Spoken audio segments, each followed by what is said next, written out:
ඔය දවස් විශේෂ පණිවිඩයක් දෙනවා අපේ ජීවිතය ගැන. මොකද්ද? තවත් මාසයක් අවසන් වුණා. ඒ ඉස්සර මාස ගාන බැලුවේ හඳෙන් තමයි. මොකෙන්ද බැලුවේ? හඳේ. පොය දවසට කව 15යි. හඳේ කව 15ක් තියෙනවා. 16ක් තියෙනවා. පොය දවසට 15යි. ඊට පස්සේ දවසට එකයි 16යි. ඉතින් අද රැයට 16යි. එතකොට ඒ හඳෙන් මිනිස්සු දැනගත්තා තවත් මාසයක් උදා වුණා. ඉස්සර මොන පොයෙන් තමයි මාස කියන්නේ සිංහල ක්‍රමයට. ඒ වගේ පොයක් අපිට කියලා දෙනවා මොකද්ද? අපේ ජීවිතේ තවත් මාසකින් අවසන් වෙලා කියලා. ඊට පොයක් අපිට කියලා දෙනවා මොකද්ද? ජීවිතය අවසන් වෙනකොට ඔබේ දුක නිවිලද? ඒ තමයි පොයක් අහන්නේ. පොයට සිල් ගන්න ගිහලා හිතන්න ඕන දේවක. දැන් මේ හවස සිල් අරන් ඉවරලා යනකොට මගේ හදවතේ දුක අඩු වෙලාද? නැත්නම් අඩු වෙච්ච මාර්ගය මම පුරුදු කරාද? පොයකට පුරුදු කරන්න ඕන දුක අඩු වෙන මාර්ගයක්. මොකද්ද පුරුදු කරන්න ඕන? දුක අඩු වෙන මාර්ගය. වෙන මොකක්වත් නෙමෙයි. Life alert. දැන් මේ ලෝකේ ධර්මය තියෙනවා. ඒ ලෝකයේ ධර්මය හැම කාලෙකම පවතිනවා. බුදුවරු උපදින කොටත් යම් යම් ධර්ම කොටාස ලෝකේ තියුණා. බුදුවරු උපදින කොටත් යම් යම් ධර්ම කොටාස ලෝකේ තිබුණා. නමුත් මාර්ගය තියුන්නේ. මොකක්ද තියුන්නේ නැත්තේ? දුකින් නිදහසට පාර තියුන්නේ. කාශ්‍යප බුදුහාමුදුරුවෝ දේශනා කරපුවා බ්‍රාහ්මණ පොත්පත්වල ලියලා තිබුණා. ඒවා ගැන මිනිස්සු කටපාඩම් කරා. බ්‍රාහ්මණෝ ඒවා පරතරයට ඉගෙන ගත්තා. නමුත් ඒක දෙතිස් මහා පුරුෂ ලක්ෂණ සාත්‍රයේ දෙතිස් මහා පුරුෂ ලක්ෂණ සාත්‍රයේ ඒවා බුදුවරු කියපු දේවල්. ඒ පොත්පත්වල සටහන් වෙලා තිබුණා. නමුත් ගෞතම බුදුහාමුදුරුවෝ පහළ වෙනතුරු ධර්ම මාර්ගයේ ලෝකෙ තිබුණේ නැහැ. ඒ වගේම කලින් කාලට මාර්ගය අතුරුදහන් වෙනවා. ඒ පාරේ යන කට්ටිය නැති වුණාට පස්සේ ඒ පාර මොකද වෙන්නේ? වනගත වෙනවා. කැලෑව වෙනවා. ඊට තව කවුරු හරි ගිහිල්ලා ඒ පාර හොයාගෙන නැවත විවෘත කළා අර තීර පොත්පත්වල කරුණ වලට ඒක සාධාරණයි කියලා ගලපලා පෙන්නනවා. ඒක තමයි කරන්නේ. බුදුහාමුදුරුවෝ කියපු ධර්මයේ වචන වලට තමන්ගේව පාර හරි කියලා කියනවා. එතකොට කවුරු හරි මාර්ගයේ නොගිහිලා ධර්මයේ පාඩම් කරගෙන කිව්වොත් එයයි පාර දන්නේ නැහැ. අන්න ඒකනේ ප්‍රශ්නේ. ඒ පාර දන්නේ. ඒකට ලස්සන අර කවුද කියන කතාව මොකද්ද? කවදාවත් ගුවන් කපපු නැති ලඳවල් දෑකැති හොලවනවා. ඒ වගේම ගුවන් කපලා නැහැ කවදාවත්. නමුත් දෑකැති අරගෙන නැටුමට යන නැටුමක් විතරයි. ගුවන් කපන්න දැම්මොත් බෑ. ඒ කපලා නැහැ. අර නල වලින් නාන ළමයි කලගෙඩි සොලවනවා. අහලා නැද්ද? ඔබ සින්දුවක් තියෙනනේ. මොකද්ද?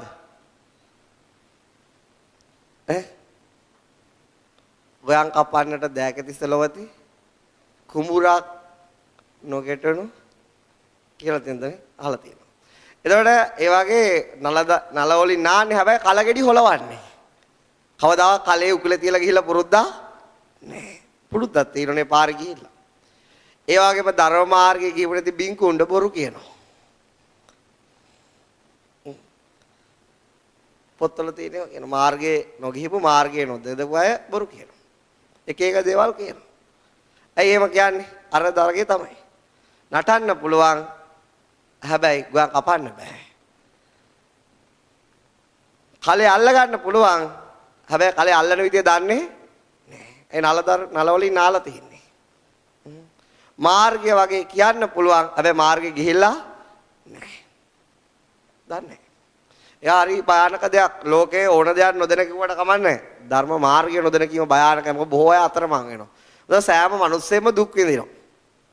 සෑම මිනිස්සෙම මානසික වශයෙන් දුක් විඳිනවා. ඒ සෑම මිනිස්සෙම හැම කෙනාම හොයන්නේ තමන්ගේ දුකට උත්තරයක්. ඒක ධර්මයෙන් වෙන්න පුළුවන්, අධර්මයෙන් වෙන්න පුළුවන්, යහපතින් වෙන්න පුළුවන්, අයහපතින් වෙන්න පුළුවන්. තමන්ගේ හිතේ ඇතිවෙච්ච ප්‍රශ්නෙට උත්තරයක් හැම මිනිස්සෙම හොයනවා. හැම සත්වයක්ම හොයනවා. එතකොට එහෙම ඉන්නකොට අපි දන්නවා දුක නිවෙන මාර්ගයක් කියලා බොරු කියලා හරියන්නේ නැහැ. ඒක ගියාම දුක නිවෙන්න ඕනේ. ඒක ගියාම මොකද වෙන්නේ? දුක නිවෙන්න ඕනේ. ඉතින් ඊට පස්සේ ඊළඟට මොකද වෙන්නේ? දැන් මේ කාලේ බෑ. මේ කාලේ කරන්න අමාරුයි. ඊට පස්සේ කියලා අන්තිමටම කියනවා මොකද්ද? සියලු සත්‍යයන්ට චතුරාර්ය සත්‍ය අවබෝධ වේවා කියලා. ඒගොල්ලොම කියලා අමාරුයි තව පාරමී පුරන්න තව අමාරුයි එහෙම කියලා අවසානයේ කියන චතුරාර්ය සත්‍ය අවබෝධ. ඒක ඒවට කියන වැඩි බණ කියනවායි කියලා. අර කවුරු පෞරුෂයක් තියෙන මිනිස්සෙක් ඇහුවක් කියලා දැන් හාමුදුරුවෝ ඔබ වහන්සේම කිව්වා බෑයි කියලා දැන් කියන කරන්න කියලා. පෞරුෂයක් නැති මිනිස්සුන්ට පුළුවන් ඒවා අහන් ඉන්න. දැන් අර ධර්ම දේශනාවකෝ දෙව්ලොව යන්න අපායට යන්න එපා මේ කාර්ය නිවන් දකින්න අමාරුයි මෙහෙම පින් කරගන්න එහෙම කියලා අන්තිමට කියන චතුරාර්ය සත්‍ය අවබෝධ වේවා. ඉතින් සාදු සාදු කියලා කටවල් කැඩෙනකන් කියනවා. මරුණට පස්සේ නිවනක් හොයනවා. මොකද හොයන්නේ මරුණට පස්සේ එහෙම වෙන්නේ මාර්ගය දන්නේ නැති වුණා. දැන් අපි කියන ධර්මය එහෙම නෙවෙයි. අපි කියන මාර්ගයත් එහෙම නෙවෙයි. මැරෙන්න කලින් නිදහස් වෙන්න පුළුවන්. ඒකට අවුරුදු 7යි යන්නේ. අවුරුදු කීයද? 7යි උපරිමයකට ගියොත්. අවමයකට ගියොත් සතියයි. ඒ තමයි බුදුහාමුදුරන්ගේ දේශනේ. ඒ මොකද මාර්ගය තියෙනවා නම් අවුරුදු 7යි නැත්තම් සතියයි. මාර්ගය නැත්තම් પરම්පරා ගානක් යන්න අවුරුදු කෝටියක් සිල් රැක්කත් ඈතර වෙන්න බෑ. කෝටියක් සිල් රැක්කත් ඈතර වෙන්න බෑ. පව් කරන මිනිස්සු අපාගත වෙනවා. පින් කරන මිනිස්සු දෙව්ලොවට යනවා. හැබැයි සමහරට පව් කරන මිනිස්සු දෙව්ලොවට යනවා. පින් කරන මිනිස්සු අපාගත කර්මානුරූපව වෙනස් වෙනවා. ওই දෙක මාරු වෙන්නත් පුළුවන්. මොකද්ද කිව්වේ? පව් කරන මිනිස්සු අපාගත වෙන එක තමයි අපේ සම්මතය. පින් කරන මිනිස්සු දෙව්ලොව මනුලොව වලට යනවා. හැබැයි ওই දෙක හදිසියෙ මාරු වෙන්නත් පුළුවන්. පින් කරන අය අපාගත වෙනවා. පව් කරන අය දෙව්ලොව යන්නත් පුළුවන්. ඒවා ඉතිහාසගත තොරතුරුත් තියෙනවා. එහෙම සිද්ධිත් වෙනවා. නේ? දැන් අපි දන්නවා කවුද? අර මිනිස්සු ගණනාව මැරුවා වදකෙක්. අම්බලට්ටික. කවුද? තාම්බලට්ටික. එයයි දෙව්ලොව ගියා. මිනිස්සු පිළිගත්තේ නැහැ බුදුහාමුදුරුවෝ කිව්වේ. මිනිස්සු දහස් ගාණක් දංගෙඩි උඩ තියලා කපලා අවසානයේ සාරිපුත්ත හාමුදුරුවන්ට දානි දීලා දෙව්ලොව ගියා. නේද? පව් ගන්න මිනිස්සු දෙව්ලොව යන්නත් පුළුවන්. ඒවා කර්මානුරූපව අවස්ථානුකූලව වෙනස් වෙනවා. ඒක පින්කරන මිනිස්සු අපාගත වෙන්නත් පුළුවන්. ඒක කොහොමද? දැන් ධර්මාසෝ වගේ රජතුමෙක් හැදුවා වෙහෙර විහාර 84000. හදලා අවසානයේ අපාගත එහෙම වෙනවා. ඇයි එහෙම වෙන්න පුළුවන්? ඒවා අවස්ථානුකූලව මානසිකව වෙන්න පුළුවන්. ඒ වෙන්න පුළුවන් මාර්ගය දන්නේ නැති නිසා, මාර්ගය ශ්‍රවණය කළා නැති නිසා. හැබැයි මාර්ගය අහපු අය, මාර්ගය හිතපු අය, මාර්ගය පිළිපෙද්ද අය ධර්මය අවබෝධ කරන්න බැරි වුණත් අපාගත වෙන්නේ. මොකක්ද කිව්වේ? ධර්ම මාර්ගය අහලා මාර්ගය පිළිපැදලා යම් මෙහෙකින් අවබෝධ කරන්න බැරි වුණොත් අපාගත වෙන්නේ.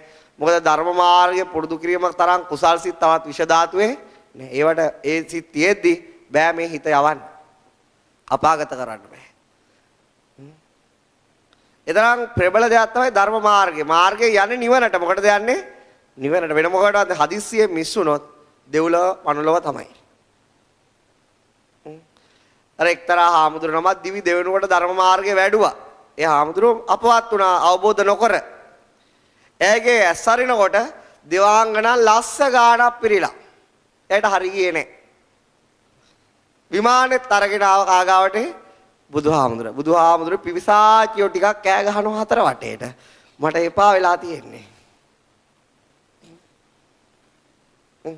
මොකද්ද මං කරන්න ඕන කියලා අහුවා. ඉතින් බුදුහාමුදුරුවෝ කරන්න ඕන වැඩේ. ඒ මොකද එහෙම අවබෝධ කරගෙන අපාය ගියේ නැත්නම් අය මොකද වෙන්නේ? මාර්ගය වෙනුවෙන් මහන්සි වුණා. මාර්ගය ශ්‍රවණය කළා මහන්සි වුණා. හිත හදා ගන්න නිසා ඊට පස්සේ ඊළඟ ජීවිතය අවබෝධ කරගත්තා. හැබැයි ඒ මාර්ගය ශ්‍රවණය කළා පුරුදු කරේ නැත්නම් ඒ අවස්ථාවත් එයාට අර වගේ කට්ටිය පිසාචෝ වගේ පෙනේ. එතකොට ඊට පස්සේ මොකද වෙන්නේ? දැන් මේ කාලේ සල්ලි ටිකක් අතර හම්බුණා පන්ති මතක්. එතකොට ඊට පස්සේ ඒ රටවල් වල ගිහිලා රාජ්‍ය වල ගිහිල්ලා ගෙවල් හදලා ඊට පස්සේ තමයි අයි මොනවා හරි වුණා මතක් වෙන්නේ. ඒ වාසේ මතක් වෙන්නේ.